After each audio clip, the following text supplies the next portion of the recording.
धन्यवाद सभापति। माननीय अध्यक्ष महोदय, आपके माध्यम से मेरा सवाल है माननीय मंत्री जी से कि प्रधानमंत्री सड़क योजना के अंतर्गत जो ठेकेदार लोगों का जो पैसा है, जिसमें आपका जीएसटी है, परफॉर्मेंस सिक्योरिटी है, सुरक्षा निधि है, परफॉर्मेंस गारंटी है, रॉयल्टी राशि के भुगतान, जो कि 2024-25 और 25-26 में राशि 139 करोड़ 80 लाख रुपया भुगतान किया जाना है। माननीय मंत्री जी का जवाब आया है माननीय अध्यक्ष, माननीय सभापति महोदय, कि प्रदान की गई है। मैं अपने खा में जवाब चाहा है कि अगर किया गया है तो किन किन मदों से, किसकी अनुमति से किया गया है।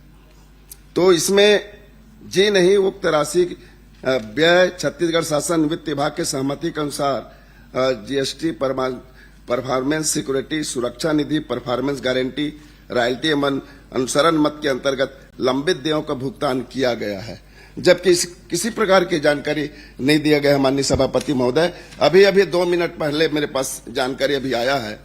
मैं समझता हूं पिछले मानसून सत्र में इसी विभाग से संबंधित मैंने जानकारी चाहा था, लेकिन संबंधित विभाग के अधिकारी ने सदन को और माननीय मंत्री जी को गुमराह करने का काम किया गया, जबकि मेरे पास तथ्यात्मक जानकारी था। और आज फिर से इसी से संबंधित, इसी विभाग से संबंधित जानकारी में प्रश्न करें ना। मैं वही चाह रहा हूं माननीय सभापति महोदय कि किन किन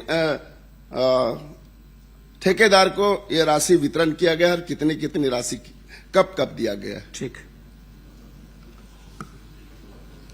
माननीय सभापति महोदय, मैं माननीय जनक राम जी, माननीय सदस्य जी का बहुत धन्यवाद करता हूं। बड़ा अच्छा प्रश्न लेकर आए, और ये प्रश्न विभागों के लिए बड़ा संशय और बड़ी परेशानी का भी रहा है।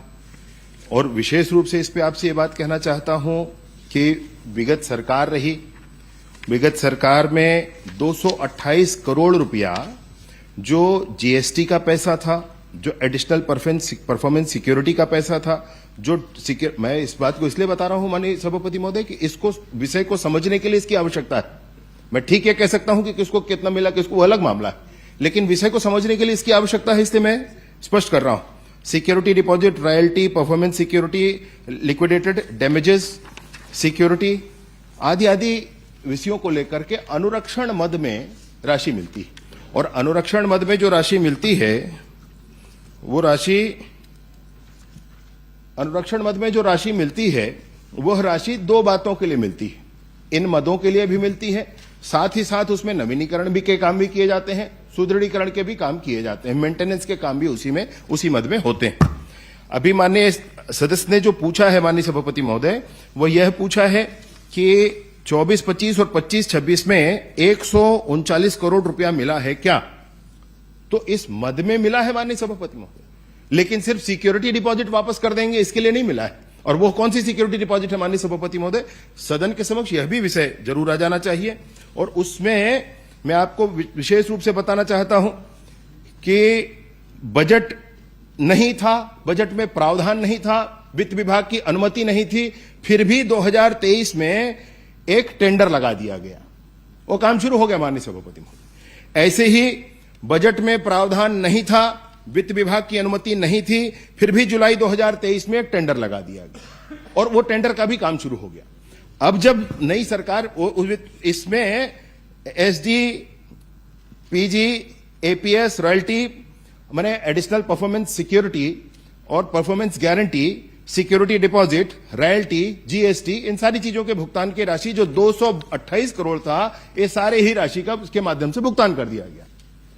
ये जो बजट का पैसा नहीं है माननीय सभापति महोदय, ये जो पैसा है ये बजट का पैसा नहीं था, ये ठेकेदारों का पैसा था जो विभाग के पास था। और सन 2022-23-24 में इसके माध्यम से 22-23-24 में इसके माध्यम से भुगतान कर दिया गया।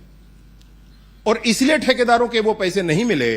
फिर नई सरकार बनी, विष्णुदेव जी की सरकार बनने के बाद हम लोगों ने कोशिश की इस बात की कि भाई ये ठेकेदारों के पैसे नहीं रुकने चाहिए विभाग के पास, उनका काम हो गया तो उनके पैसे वापस मिल जाने चाहिए।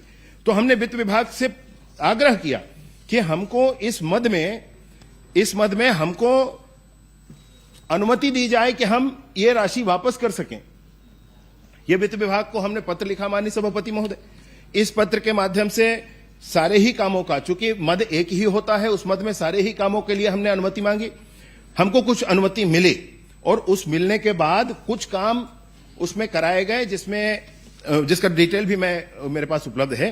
कुछ काम कराए गए जो संधारण के काम थे, और कुछ लोगों को उनके सिक्योरिटी डिपॉजिट आदि के पैसे भी वापस किए गए जो सबसे पुराने थे, उनको वापस किए गए माननीय सभापति महोदय। नाम अगर चाहे माननीय सदस्य तो वो मेरे पास है, मैं पढ़ देता हूं, ये पूरी सूची है माननीय सदस्य महोदय। माननीय सभापति महोदय कहेंगे मैं इसको उपलब्ध करा दूंगा। आप क्या चाहते हैं उसमें पूछ लीजिए। माननीय सभापति महोदय, मैं आपके माध्यम से माननीय मंत्री जी से जानना चाहूंगा कि जब जब भी मेरा प्रश्न लगता है और इसमें उद्भुत नहीं होता करके प्रश्न आता है, और अभी अभी 2 मिनट पहले मुझे जानकारी मिला है, मैं चाहूंगा आपके माध्यम से माननीय मंत्री जी से कि संबंधित विभाग के अधिकारी इस प्रकार का जवाब देने से बरतें ताकि सदन को जानकारी या विभागीय मंत्री को गलत जानकारी न दें। और दूसरी बात, मेरा आखिरी प्रश्न है माननीय सभापति महोदय, जो 2023-24 के पहले की स्थिति में जो पूर्व वर्षों की राशि 181 करोड़ 90 लाख रुपया है, क्या इसके लिए कोई इस साल बजट में इन राशि को देने के लिए, संबंधित ठेकेदार को देने के लिए कोई राशि का प्रावधान इस बजट में रखा गया है? माननीय सभापति महोदय, मैंने पहले ही स्पष्ट किया इस विषय पर कि अनुरक्षण अनुदान मद है, उस मद के अंतर्गत नवीनीकरण और पेच रिपेयरिंग और 5 साल का संधारण, ये तीनों ही दिया जाता था। ये नई सरकार बनने के बाद ये किया गया है कि अनुरक्षण अनुदान मद को अलग किया गया है और सुदृढ़ीकरण के मद को अलग किया गया है। वित्त विभाग ने बड़ा अच्छा काम किया माननीय सभापति महोदय, दोनों ही मद अलग कर दिए, क्योंकि ये जो घटना पिछली बार हुई थी 228 करोड़ रुपए उस मद से जारी कर दिए गए थे, ये न हो, और इसलिए अब ये दोनों मद अलग अलग है। इन मदों में प्रावधान है, हम वित्त से अनुमति लेकर के इनके भुगतान आगे करेंगे माननीय सभापति महोदय। माननीय सभापति महोदय, आपके माध्यम से मैं माननीय मंत्री जी से पूछना चाहता हूं कि उक्त राशि में जो निविदा आमंत्रित किया गया, कार्य कराया गया, किस नीति के तहत कराया गया? क्या उस राशि पर ये निर्माण कार्य कराए जा सकते थे क्या? ये पहला प्रश्न है मेरा। दूसरा पूछ लो ना दोनों। दूसरा और इस अनियमितता के लिए क्या जी उसकी जांच कराएंगे? दूसरा, जब और दोषी अधिकारी के ऊपर कार्रवाई करेंगे, पूछ लीजिए। उसी में आ रहा हूं माननीय सभापति महोदय। वित्त विभाग ने जब आपको राशि रिलीज की है, उसमें स्पष्ट उल्लेख है कि दोषी अधिकारियों के ऊपर क्या कार्रवाई की गई है। बताइए मंत्री जी। वित्त विभाग, माननीय मंत्री जी, मामला बहुत गंभीर है। 50 करोड़ से ऊपर का सीबीआई जांच होती है। आपके विभाग ने तो कोई कार्रवाई नहीं की वित्त विभाग के जानकारी के बाद। मैं सभापति महोदय आपके माध्यम से निवेदन करना चाहता हूं, इस सरकार को सीबीआई जांच की बड़ी लंबी अनुभव है, उस अनुभव का उपयोग इसी में कीजिए। और मैं चाहता हूं कि सीबीआई जांच की घोषणा कीजिए, क्योंकि आपके विभाग से अभी तक की कोई कार्रवाई नहीं हुई है। ठीक, आपकी के सरकार में वित्त विभाग ने बड़ी जल्दी सीबीआई पर भरोसा हो गया सभापति महोदय। मामला 200 करोड़ का है। द्वारका दीजिए मंत्री के जवाब। मंत्री जी, जरूर सीबीआई जांच की घोषणा कीजिए इसमें। मामला